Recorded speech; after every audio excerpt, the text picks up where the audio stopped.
आज हम चर्चा करेंगे gravitational force, acceleration due to gravity, और जो हमारा variation in value of small g होता है उसके बारे में, कि जब हम हाइट पे किसी वस्तु को ले जाते हैं तब जी का मान क्या होता है, जब पृथ्वी के अंदर डेप्थ में जाते हैं तब जी का मान क्या होता है। ठीक है, तो इन सारे टॉपिक्स का आज हम चर्चा करेंगे और इस तरीके से आज जो यूनिट नंबर 2 है वो जो आपका है फोर्स एंड मोशन का, वो आपका एंड हो जाएगा। तो स्टार्ट करते हैं ग्रेविटेशनल फोर्स से।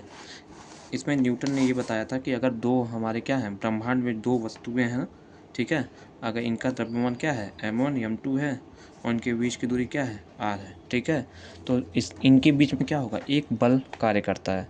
मतलब क्या है कि ब्रह्मांड में किसी भी दो वस्तुओं के बीच में एक बल कार्य करता है जो कि आकर्षण बल होता है। इस बल को हम क्या बोलते हैं, गुरुत्वाकर्षण बल बोलते हैं।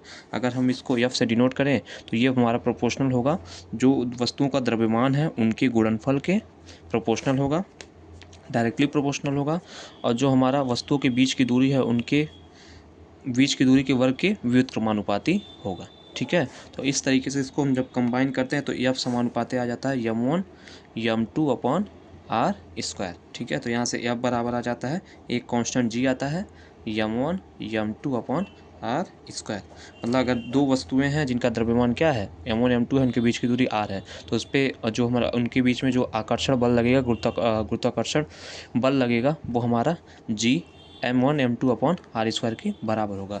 जहाँ पे g हमारा क्या है, सार्वत्रिक गुरुत्वाकर्षण नियतांक, यूनिवर्सल ग्रेविटेशनल कांस्टेंट,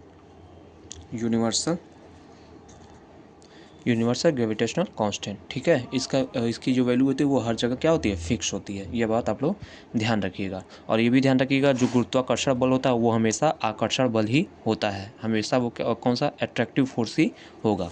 ठीक है, अब हम देखते हैं एक्सेलरेशन ड्यू टू ग्रेविटी। अब देखो गुरुत्वीय त्वरण क्या है, मतलब क्या है ना कि जो हमने दो वस्तुएं ली थी ना, उसमें जो एक वस्तु हो जाए वो हमारा पृथ्वी हो जाए, तो मतलब पृथ्वी के गुरुत्वाकर्षण बल के कारण जो किसी वस्तु में जितना त्वरण क्या होता है, उत्पन्न होता है, उसी को हम क्या बोलते हैं, गुरुत्वीय त्वरण बोलते हैं। तो इस तरीके से अगर हम मान लें यहाँ पे गुरुत्वाकर्षण बल वाला जो है, तो मतलब मान लो यहाँ पे गुरुत्वीय त्वरण को हम स्मॉल जी से डिनोट कर रहे हैं। ठीक है, अगर हम मान लें कि गुरुत्वाकर्षण बल हमारा F है, तो F का फार्मूला अभी ऊपर हमने देखा था, जहाँ पे G m small m upon R square. अच्छा देखो यहाँ पे जो कैपिटल M है ना, उसको हम मान रहे हैं पृथ्वी का द्रव्यमान, पृथ्वी का द्रव्यमान, और जो स्मॉल m है वो हमारा क्या है, वस्तु का द्रव्यमान, वस्तु का द्रव्यमान। ठीक है, तो इसमें हमने क्या किया था, जो दो वस्तुएं थे उसमें से एक वस्तु को हमने पृथ्वी मान लिया। ठीक है, तो उसका द्रव्यमान कैपिटल M, तो ये क्वेश्चन नंबर 1 हो जाएगा।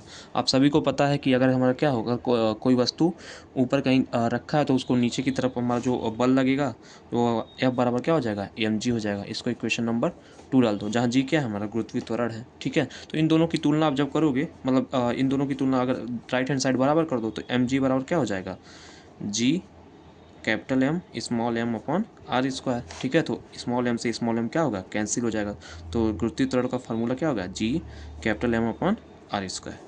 मतलब यहाँ पे आप ध्यान दोगे ना, तो हमारा जो गुरुत्वीय त्वरण है वो हमारा केवल वस्तु क्या है, कितनी दूरी पे रखा है उस पर डिपेंड कर रहा है। ठीक है, पृथ्वी का द्रव्यमान, मतलब जो वस्तु का द्रव्यमान है उस पर डिपेंड नहीं कर रहा है, और जी हमारा कांस्टेंट है ही। ठीक है, तो इस तरीके से हम कह सकते हैं कि इस गुरुत्वीय त्वरण क्या है कि पृथ्वी के गुरुत्वाकर्षण बल के कारण किसी वस्तु पर जो भी त्वरण उत्पन्न होता है उसी को हम क्या बोलते हैं, गुरुत्वीय त्वरण कहते हैं। और इसका जो फॉर्मूला होता है वो हमारा जी बराबर GM अपॉन आर स्क्वायर होता है।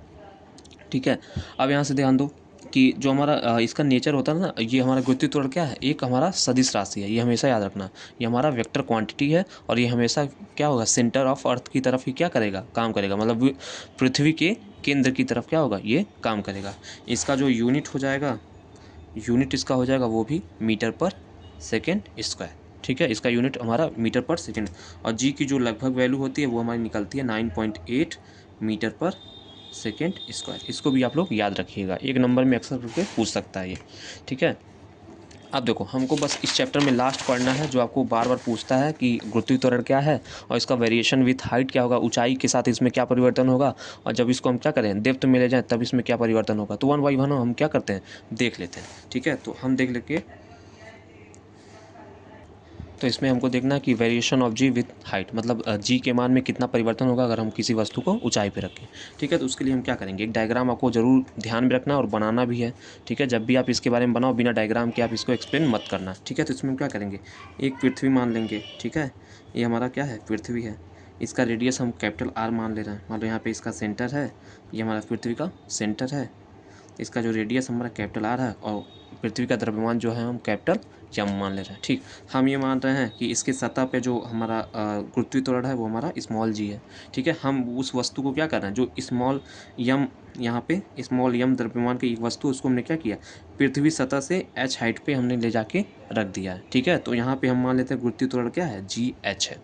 ठीक है, तो हमको जी एच का ही मान निकालना है। ठीक है, अब देखो यहाँ से क्या होगा, जैसे आर मतलब पृथ्वी और इसके बीच, पृथ्वी के केंद्र और इसके बीच टोटल दूरी कितनी हो जाएगी, यहाँ से यहाँ तक की एच है और यहाँ से यहाँ तक की क्या है, आर है। तो ये टोटल दूरी कितनी निकल के आएगी, आर प्लस एच, इतनी ही निकल के आएगी। ठीक है, तो हम क्या करेंगे, न्यूटन का लॉ लगाएंगे यहाँ पे। तो अगर हमारा ऊंचाई एच है तो वहाँ पे गुरुत्वीय त्वरण अगर जी एच है, तो अभी हमने फार्मूला यहाँ पे निकाला है, अभी देखो ना तुम लोग, यहाँ पे हमने फार्मूला निकाला है कि जो हमारा जी का मान होता है, जी स्मॉल जी बराबर capital G into M upon R square. तो आर स्क्वायर की जगह हम क्या लिख देंगे, आर प्लस एच लिख देंगे, बस वही हो जाएगा हमारा क्या, एच हाइट पे जी की वैल्यू हो जाएगी। तो ये हमारा हो जाएगा G M upon R plus H का होल स्क्वायर। ठीक, अब देखो हम इसमें बस सिंपल करेंगे, इसमें नीचे से क्या करेंगे, आर को कॉमन ले लेंगे, मतलब यहाँ से आर कॉमन लेंगे तो आर स्क्वायर बाहर निकलेगा। तो यहाँ से क्या बचेगा, क्या हमारा,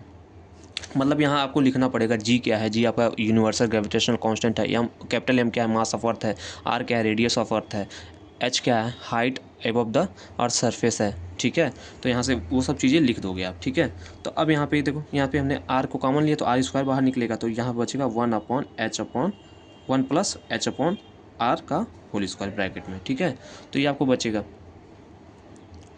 ठीक, तो अब यहाँ से अगर आप करो तो यहाँ से देखो, यहाँ से क्या हो जाएगा, G M upon R square into 1 plus H upon are का होल स्क्वायर। ठीक है, ये हमारा जी एच की वैल्यू हो गई।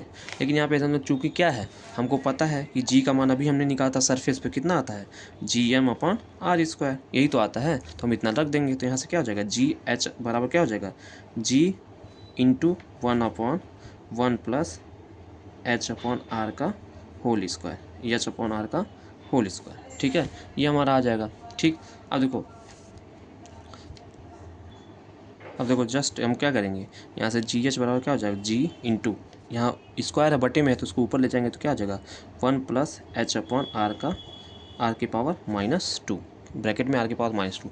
हम ये मान लें कि जाहिर सी बात है एच हमारा क्या होगा, बहुत कम होगा as compare to radius of earth के। ठीक है, तो उस कंडीशन में क्या हो जाएगा, इसको हम एक्सपेंड करेंगे इस ब्रैकेट को, तो आ जाएगा g into 1 - 2h upon R. ठीक है, ये एक्सपेंशन होता है, ये आपको मतलब ये ध्यान रखना है। ठीक है, तो अब यहाँ पे आप देखोगे ना कि 2h अपॉन आर, ठीक है, ये हमारा 1 में से घटेगा, तो जाहिर सी बात है अगर 1 में से कोई चीज़ घट रहा है उसका हम गुणा किसी और मतलब किसी और क्वांटिटीज़ कर रहे हैं तो वो हमेशा क्या होगा, अपने जो उसका वैल्यू होगा उससे हमेशा कम आएगा। तो इस तरीके से हम क्या कह सकते हैं कि ऊंचाई के साथ हमारा क्या होगा, ऊंचाई बढ़ने पर हमारा क्या होगा, गुरुत्वीय त्वरण क्या होगा, घटेगा, बढ़ने पर जी का मान घटता है, जी का मान क्या होता है, घटता है। ये हमेशा ध्यान रखना, अक्सर करके एक नंबर में पूछता भी है कि ऊंचाई पर जाने पर इस स्मॉल जी जो है गुरुत्वीय त्वरण है उसका मान क्या होता है, घटता है, बढ़ता है या फिर वही रहता है या शून्य हो जाता है।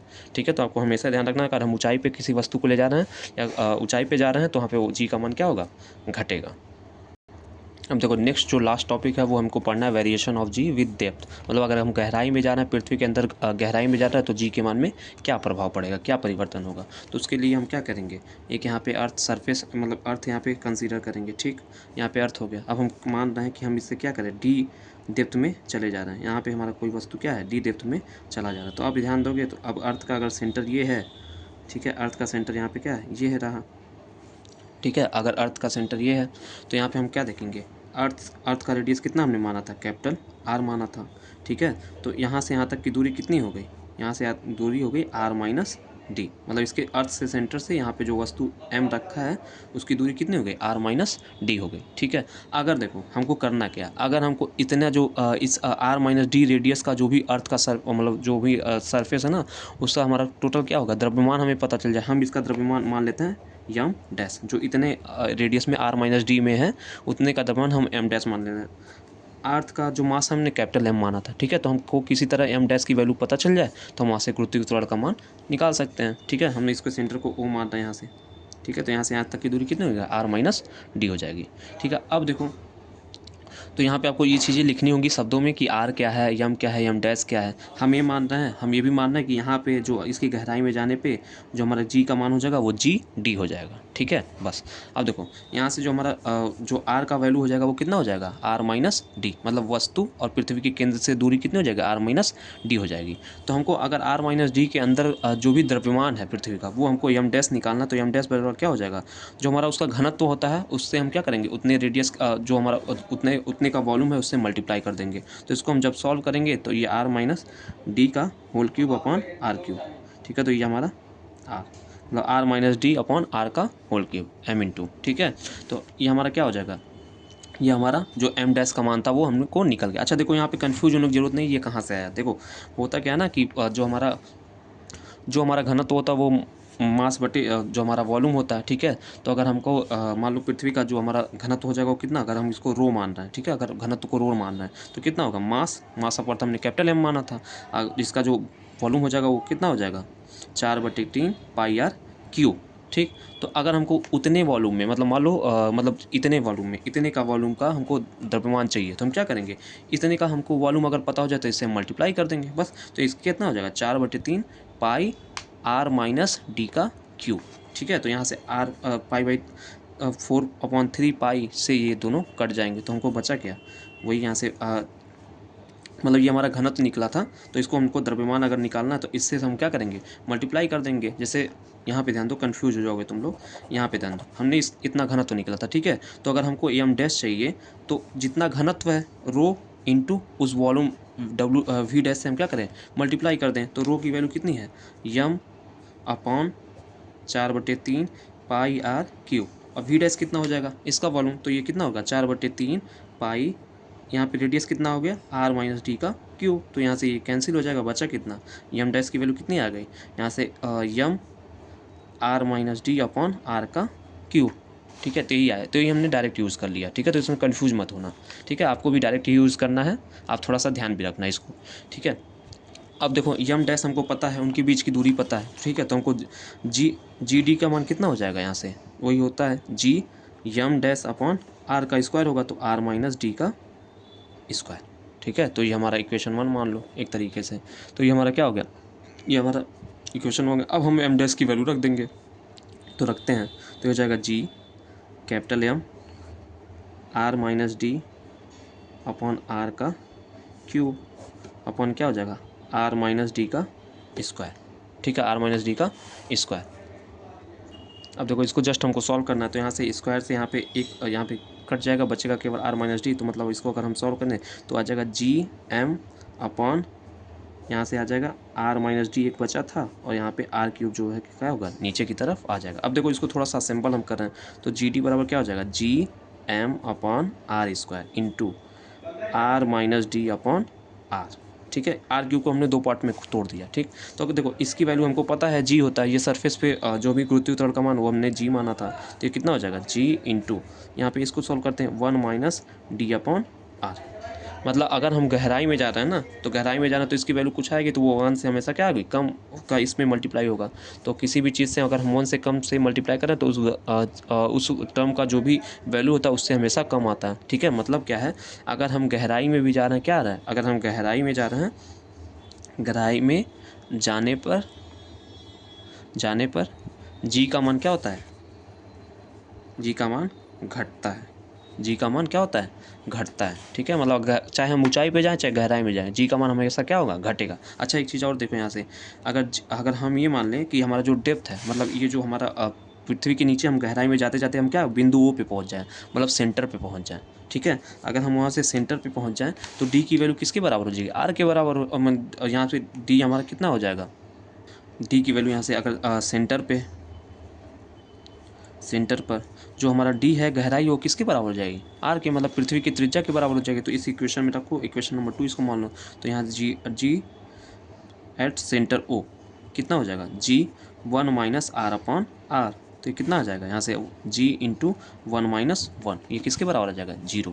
मतलब पृथ्वी के केंद्र पे G का मान कितना होता है, 0 होता है। ये हमेशा याद रखना, ठीक है। तो 3 चीज़ें आपको हमेशा याद रखनी है कि ऊंचाई पे जाएंगे तो तब भी G का मान घटेगा, गहराई में जाएंगे तब भी G का मान घटेगा, और केंद्र पर हमारा G का मान कितना हो जाता है, 0 हो जाता है। तो इस तरीके से ये जो क्वेश्चन है ना, ये बहुत इंपॉर्टेंट है। ये आपके 5 नंबर में पूछने बहुत संभावना है इसके पूछने की, कि गुरुत्वीय त्वरण से आप क्या समझते हैं और इसका वेरिएशन हाइट पे जाने पे और डेप्थ में जाने पे क्या होता है। तो ये आपको पूरा इसको एक्सप्लेन करना होगा, ठीक है। तो ये आप लोग ध्यान रखिएगा। इस तरीके से हमारा यूनिट नंबर 2 जो है वो ख़त्म हो गया। इसके बाद का जो भी वीडियो आएगा उसमें हम यूनिट नंबर 3 को देखेंगे। अगर इस वीडियो में किसी टॉपिक पे आपको कोई दिक्कत है तो एक बार कमेंट बॉक्स में लिख देना, तो उसको फिर से एक्सप्लेन करने की कोशिश की जाएगी। बाकी अभी ज़्यादा टाइम बचा नहीं है, तो मेहनत से पढ़ाई करो और रोज़ का रोज़ इसको थोड़ा थोड़ा पढ़ते जाओ, और प्रीवियस ईयर क्वेश्चन को ज़रूर ध्यान रखो, ठीक है।